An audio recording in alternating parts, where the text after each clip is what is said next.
Free అనే మాట తీపిస్తామని ఎవరైనా సరే, ఏ తోపుగాడైనా సరే, ఏ చీఫ్ మినిస్టర్ అయినా, పిఎం సీఎం ఎవరైనా సరే ఫ్రీ అనే మాట తీసేయాలి. వాళ్ళకి జీవనోపాధి, యూత్కి జీవనోపాధి కల్పించండి. నోట్లతోటి ఓట్లు కొనకండి. ఫస్ట్ ఏ మినిస్టర్ ఎవరైనా జంప్ జిల్లాని మాట కట్ చేయండి. ఆ జంప్ జిల్లాని తీసి మూలన పడండి, జైల్లో పడండి. దొంగ నా కొడుకులు ఎవరైనా సరే, జంప్ జిల్లాని ఎవరైనా సరే. అర్థమైందా? అది కంట్రోల్ చేయండి. ఇది ఇంకా వేరే ఉపయోగం ఏం లేదు. వల్ల వాళ్ళ సేఫ్టీ, వాళ్ళ ఆస్తి సంపాదించుకోవడానికి, కాపాడుకోవడానికి జంప్ అవుతుంది తప్పే ప్రజాపాలన గురించి, ప్రజల కోసం అసలు చేసేది ఏమీ లేదు. అదే చెప్తున్నా కదా నేను, ఎవరైనా అని చెప్తున్నా కదా. నువ్వు ఇంత డేర్గా చెప్తున్నాను. ఎవరైనా ఆడ మగ మినిస్టర్ ఎవరైనా సరే ఆ జంప్ జిల్లాని నుంచి తప్పించండి. ఎవరైతే జంప్ చేస్తారో వాడిని క్యాండిడేట్ గా నిలబెట్టకండి, వాడిని టికెట్ ఇవ్వకండి, జైల్లో పడేయండి. ఇంకొన్ని భయం ఉంటుంది. మాకు మేము కాపాడుకుంటాం, మాకు ఇంతే, మాకు ఎవరు ఎదురు లేదు అనుకుంటే మేము ఇంతే సంకనాకపోతాం. గత ప్రభుత్వం కానీ, గతంలో ప్రభుత్వాలు కానీ, ఇప్పుడు ప్రభుత్వం ఎట్లా ఉంది పాలన? ఏం ప్రభుత్వాలు ఎన్ని మారినా కూడా ప్రజలకు మాత్రం ఏమి ఉరిగబెట్టేది ఏం లేదు. నిన్నగాక మొన్న 10 రూపాయలు పెంచాడు. నేను చాలా బస్ ఛార్జ్ ఫ్రీ అన్నట్టే. అసలే 30 రూపాయలు ఉండే అఫ్జల్ గంజ్ కి మొన్న నేను సడన్ గా బస్ ఎక్కుతా, ఇక్కడనే 40 రూపాయలు. ఏం దాని వాళ్ళ ఉపయోగం ఏంది? నువ్వు వాళ్ళ ఫ్రీ ఇవ్వడం ఏంది, మమ్మల్ని దోసుకోవడం ఏంది? వాళ్ళకి ఫ్రీ ఇచ్చినట్టు వచ్చి కరెంట్ ఫ్రీ అన్నావు. ఏది? నేను కాంగ్రెస్ కు వ్యతిరేకనని కాదు, నేను పాలన విషయం చెప్తున్నా, సమస్యలు చెప్తున్నాను అంతే. నేను ఎవరికి ఫేవర్ని కాదు, ఎవరిని వ్యతిరేకని కాదు. అర్థమైందా? ఇంకా నీకు యూత్ ఉంది, వాళ్ళని మొత్తం వాడుకుంటున్నావు.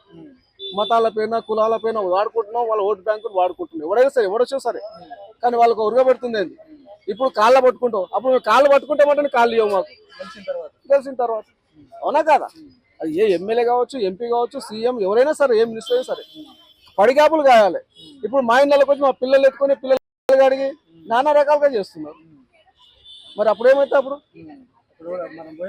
అదే కదా చెప్పేది. అది ఎంతవరకు కరెక్ట్? ఇంకా నీకు విద్య లేదు, పీజీ టు కేజీ అన్నారు. ఆయన అన్నాడు, ఈయన అన్నాడు. ఇంటిగ్రేటెడ్ స్కూల్స్ పెడుతున్నా. ఏది ఉన్నాయి పడగొట్టుకుంటే చాలు. ఇప్పుడు నీకు విద్యా శాతము, ఆదాయ శాతం పెరుగుతుందా తరుగుతుందా? తరుగుతుంది. ఏదైనా హాస్టల్లో తిండి లేకనా, అది లేకనా, ఇది లేకనా, నీట్నెస్ లేక ఏదైనా మొత్తం మళ్ళీ వాళ్ళు వచ్చేస్తుంది. వాళ్ళు వచ్చి తల్లిదండ్రుల మీద పడుతున్నారు మళ్ళీ. అంతే కదా.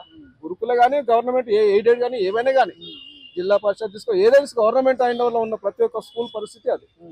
పాఠశాలలు భవనాలు సరిగా ఉండవు, మూత్రశాలలు సరిగా ఉండవు, తిండి సరిగా ఉండదు. డ్రెస్ కోడ్ అంటారు కానీ ఆ డ్రెస్ సరిగా ఇస్తున్నారో అవి దాన్ని పట్టించుకుంటే చెప్పులు కూడా ఉండవు పిల్లలకి. ఏం లాభం మరి మీరు తీసుకొచ్చి?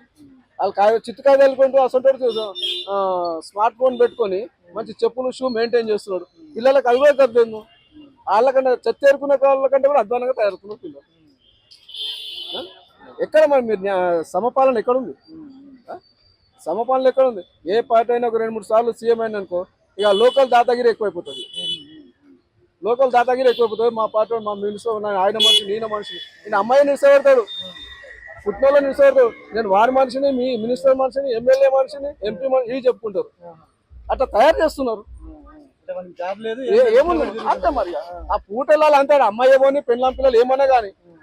ఎగ్జాంపుల్, చిన్న లాజిక్, 5 రూపాయల భోజనం పెట్టినావు, అడ్డల మీద చూడు, 5 రూపాయలు భోజనం పెడతాడు. అది కూలి దొరికినా దొరకకపోయినా 90 వేస్తాడు. అది పండుకుంటుంటే పెళ్ళ పిల్లలు ఏమన్నా కానీ.